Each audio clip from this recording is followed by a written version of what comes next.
HANSA.newscast, presented by Korean Register. Providing the best services, creating a better world by KR. Hi and welcome to HANSA.newscast. I'm Janne Silden and today I'm joined by Captain Pradeep Chawla, Master Mariner and the CEO of MarinePALS. Great to have you here, Pradeep. Thank you for having me on your show. You have been in the industry for 50 years, with 70 years at sea and over 31 years in the office, heading the QHS&E and training department of the largest ship manager in the world. Yes, it's been a great journey. So from your experience, where does the disconnect between regulatory intent and on-board execution typically begin? I think I would say it starts at the regulatory level. So when we write regulations, we are creating the ecosystem in which the seafarer will make their decisions. And if we get the regulation right and the seafarers find that the regulation is actually helping them, they will follow it without needing to be policed about it. But when regulations are written in a way that the seafarer finds them difficult to follow or they don't find the use of it, then there is paper compliance, but the spirit of the regulation is lost. The second example I would say is the number of people on board in what is called the minimum safe manning certificate, and rest hours and fatigue. There is an interconnection between all of these things.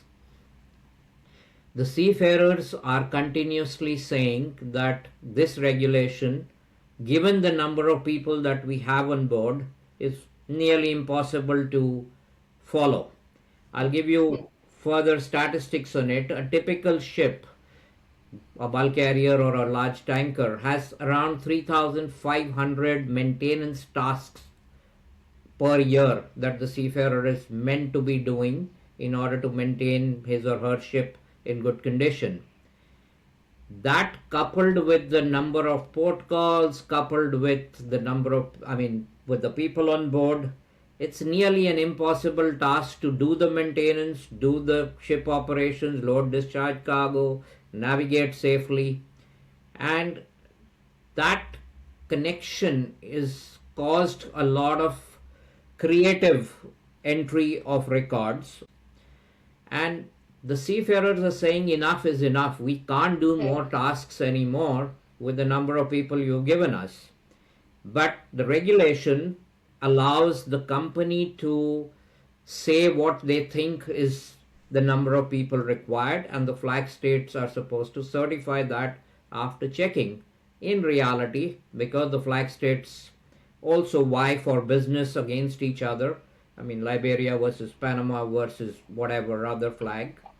So the responsibility is on the company, and this flag does not go too strictly about changing that. And the companies are forced into doing or asking for minimum manning because they are competing with other companies. So let's say if you have a 10,000 or 12,000 TEU container vessel and one flag allows it to be run with 14 people and another flag says, no, you need 18, then obviously people will go register with the flag that gives them easier certificates.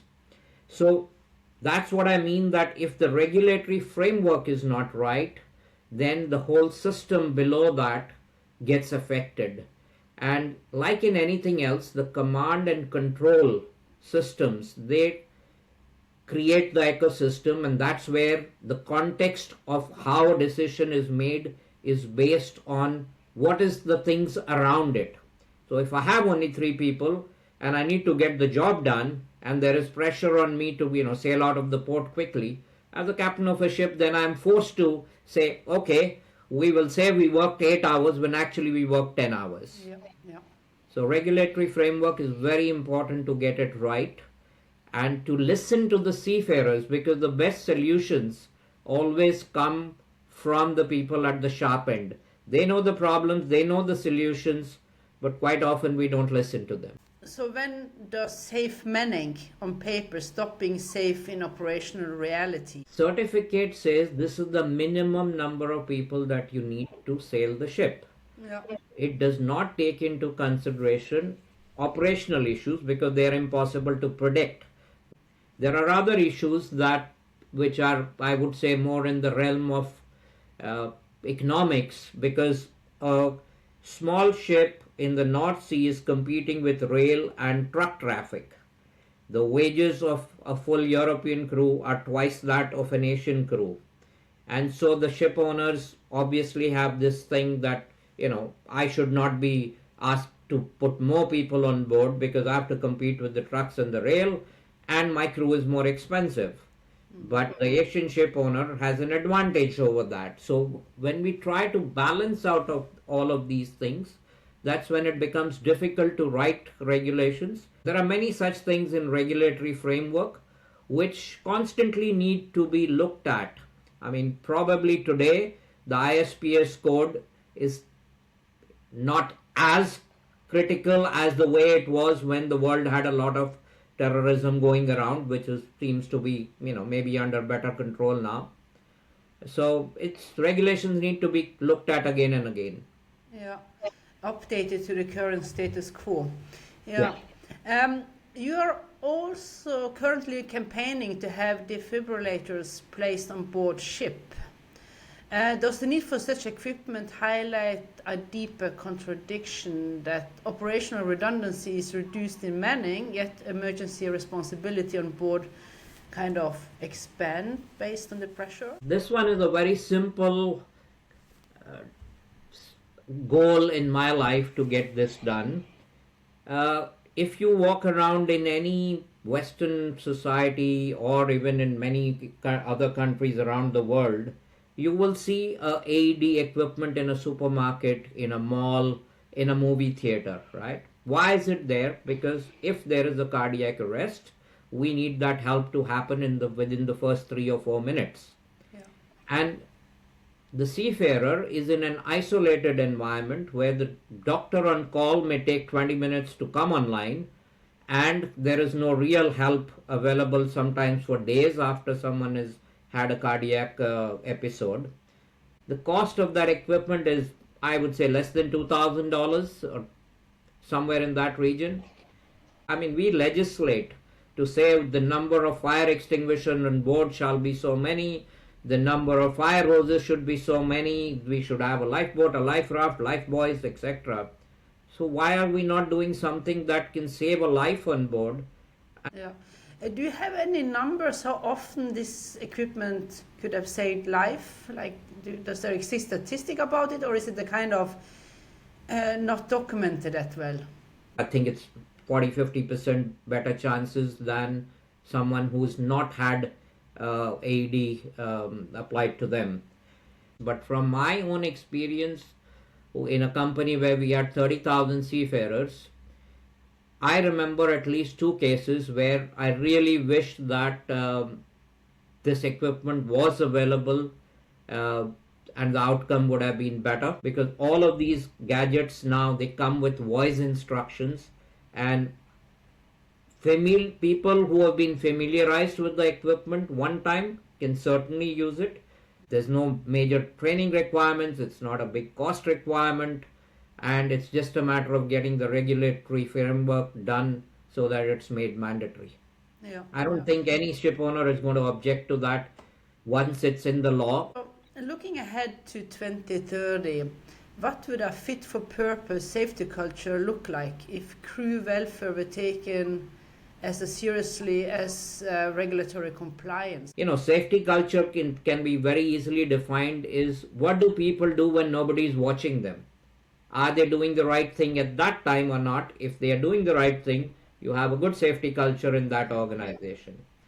So there is a great amount of responsibility on the company, and then on the master and the chief engineer, because they basically are in command of the ship. I always say that if one gear in a manual watch, a Swiss-made beautiful piece of engineering, has one tooth broken of one gear, the timing goes off.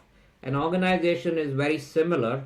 if any one part of the organization, whether that is the captain of the ship or whether that is the vessel manager or the safety manager, if messaging is incorrect from any one of them, the safety culture gets badly affected. Yeah. Do you think like AI is a topic? There's so many starting up using AI tools and creating them. What role should AI realistically play in the complete framework within the crew? Can you say something about that? Yeah, so I'm passionate about learning AI, and my company, we are producing products already which are using AI. So AI at the moment is moving very fast, but it is still at a stage of infancy as far as the technology goes. Productivity of human beings is going to go 10, 20, 100x from where it is now. Tasks which we were doing manually are going to be done in 1/10 or 1/20th of the time. And the important thing here is for people to learn, how do I use AI to improve my own work? How does a company adopt AI to make their processes more efficient? So AI will greatly affect every part of our lives in shipping also, and the companies who adopt it quickly and put resources into that will, in the competitiveness of their companies, they will improve their stature. They'll be more competitive, more efficient. And my advice to every seafarer is start spending at least 2 hours a day on learning AI now, because it's going to make you a better seafarer, a better manager in your life. Yeah. Pradeep, thanks a lot for your insights. Thank you for having me on your show. Thanks for listening to HANSA.newscast. Subscribe now for more insights and stories from the world of shipping. And feel free to visit HANSA.news and sign up for the HANSA newsletter to stay up to date. And hey, see you at the next episode. Bye.